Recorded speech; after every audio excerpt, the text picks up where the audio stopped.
But first, please join me in showing your appreciation for machine learning engineer at Hugging Face. Give it up for Pavel Lakubovskii. Thank you. Hi everyone. Can you hear me? Yeah, good. Yeah. Okay.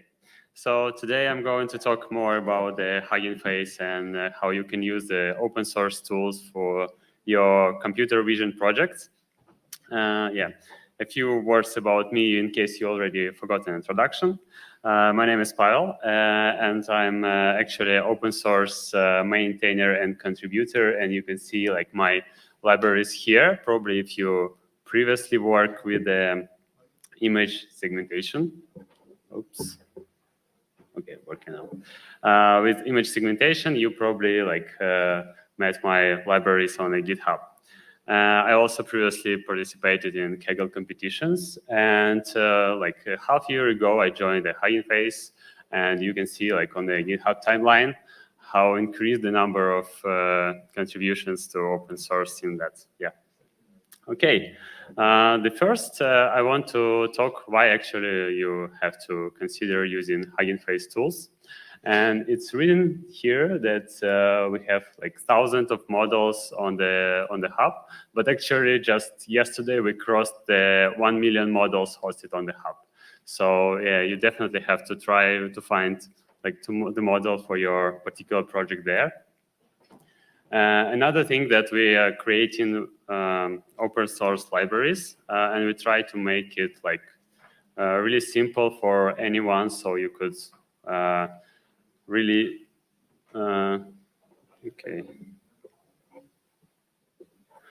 so you could use it without spending too much time. And what is more important, we are creating a documentation, blog posts, and trying to make it clear and educative. And of course, we have a huge community. We have forum, Discord, and GitHub issues. So if you like faced with any issue on your project, you always can go to the community and we will try to help you. And while the Hugging Face, I think more maybe famous for its contribution to open source in NLP, we also have a lot to for computer vision, and here you can see different tasks that you can solve with the models on the hub. Basically, it might be like depth estimation on image classification, or it might be like some more recently appeared tasks like zero-shot classification or object detection. I will like cover a few of these tasks in more details. So if you're talking about the image classification, so we have like more than 13,000 trained models on GitHub or on the hub. And probably you don't even need to train a model for your project. You might find the one on the hub actually, and just grab a one that's already trained by someone from the community. What we also have on the hub is object detection. We have a bunch of models for detection transformer architecture and its variations trained on the COCO data set or on some other data sets. So for example, here on the slide, you could see that one of the most popular checkpoints here is the table transformers. It's basically like the same as a detection transformer, but trained on some custom data set. And yeah, and the second one is actually a table transformer structure recognition that might parse the table to particular cells, and then you can apply your OCR pipeline to parse the whole table. And well, we have like a set of these cool models trained for specific classes. There are also like foundation models that become very popular nowadays. That might be like vision language models, multi-modal retrieval, or some open vocabulary or zero shot for image classification or object detection. I will like provide a few examples of cool models here. And the first task is the zero-shot classification, when the model is pre-trained with a really huge number of image and text pairs. You probably know the most popular model here is a clip that was introduced by OpenAI, but actually there is another model which is the better clip, I would say. It's Siglip. It's had the similar architecture like vision and text transformers, but it trained with a sigmoid function instead of softmax. And you might consider these models to build your own project, or you can use this like part of this model for example, multimodal, bigger multimodal model. And how this can be used, actually, you just provide a set of the candidate labels to the model, and it will provide you with the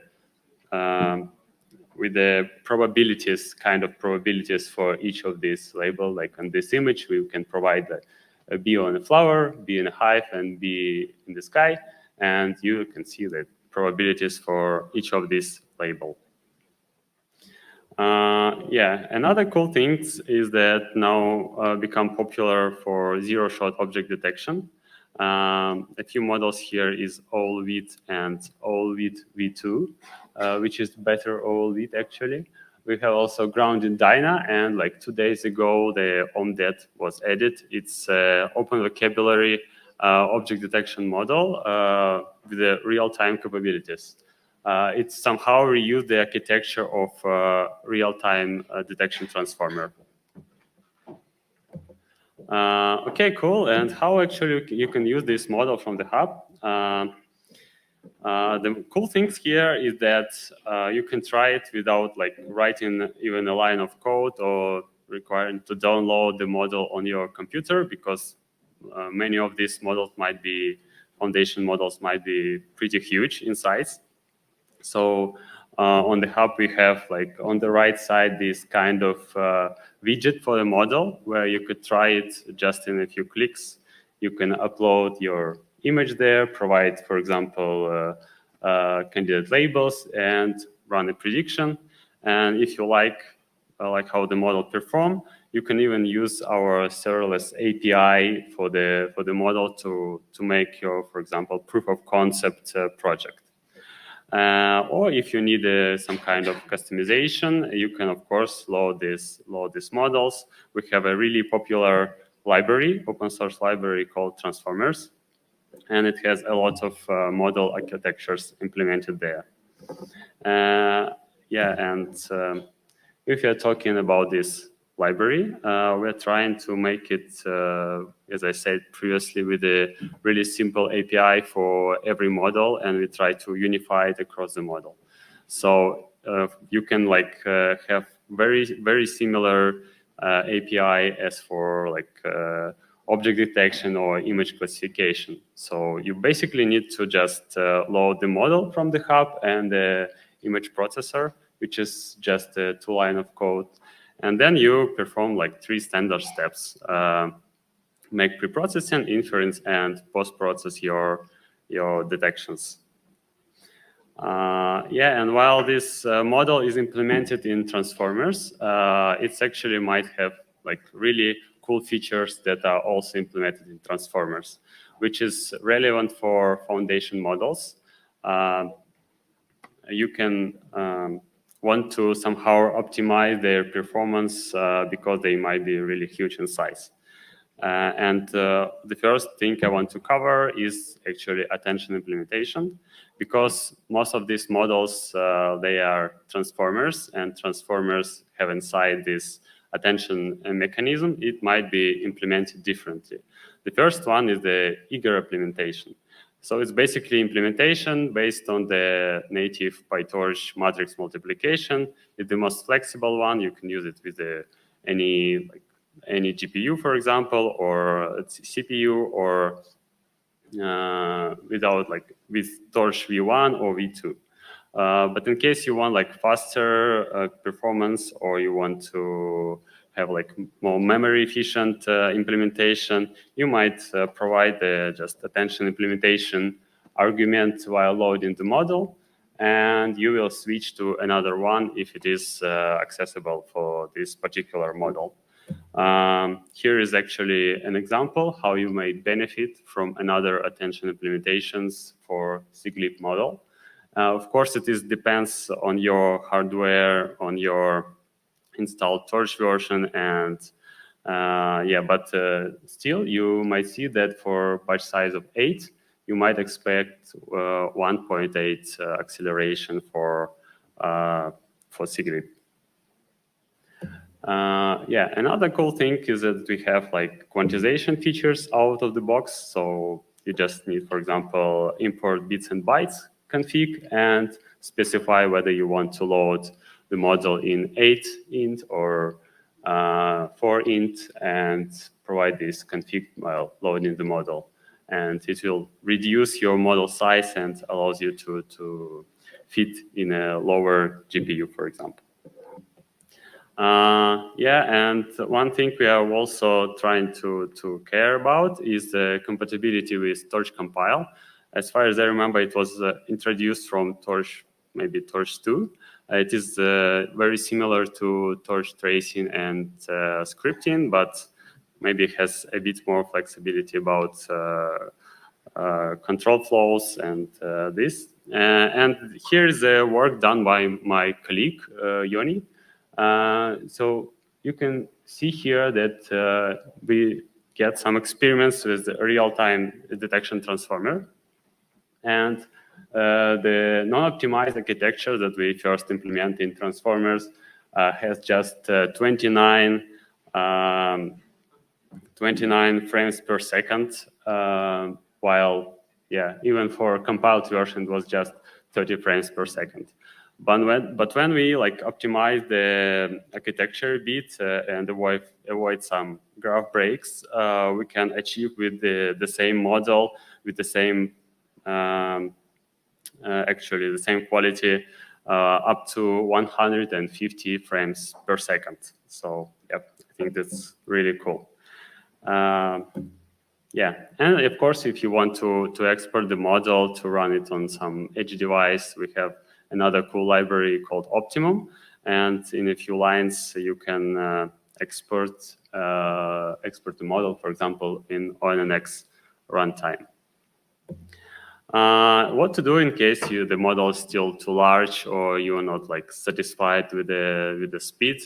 Of course, you can use these great foundation models to generate your own data sets, like synthetic data sets, or use it as a pre-annotation and then refine them on some labeling platform, or use like a teacher model and distill the actually model to a smaller one that then you put on your edge device. And in case the model is implemented in transformers, it requires like really easy to fine-tune it for your specific task. We have like loss function implemented there.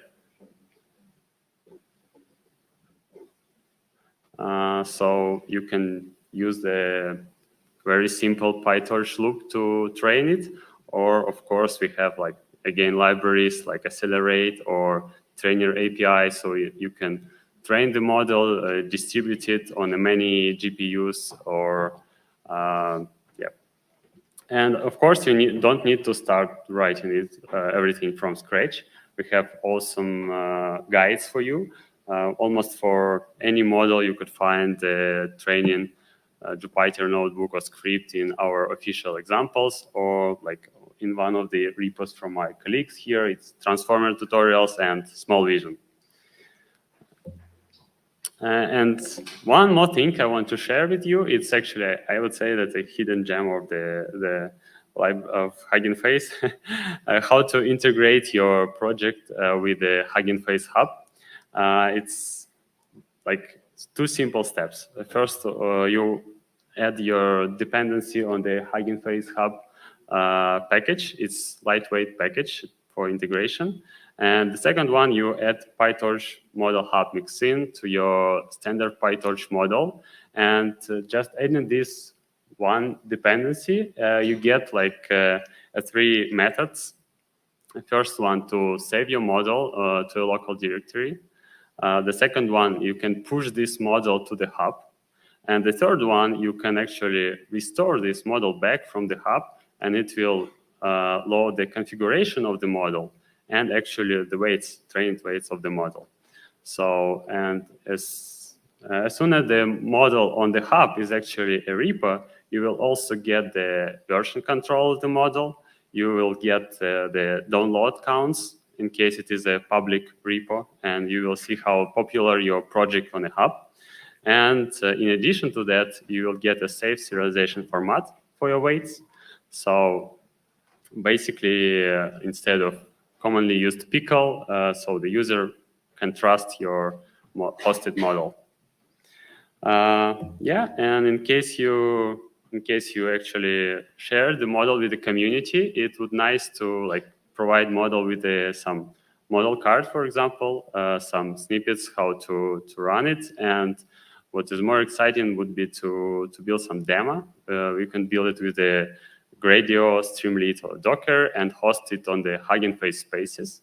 And again, you don't need to start from scratch. In case you're not familiar with Gradio or Streamlit, there are lots of cool spaces already on the hub. So you can find some similar one, and for all these spaces, you have the shared code. So you can just clone it, modify a few lines, replace model with yours one, and push it back. And that's it, actually, and it will be hosted on the spaces. Yeah, so that's all from my side. In case, thank you for your attention. In case you have any questions, you're welcome.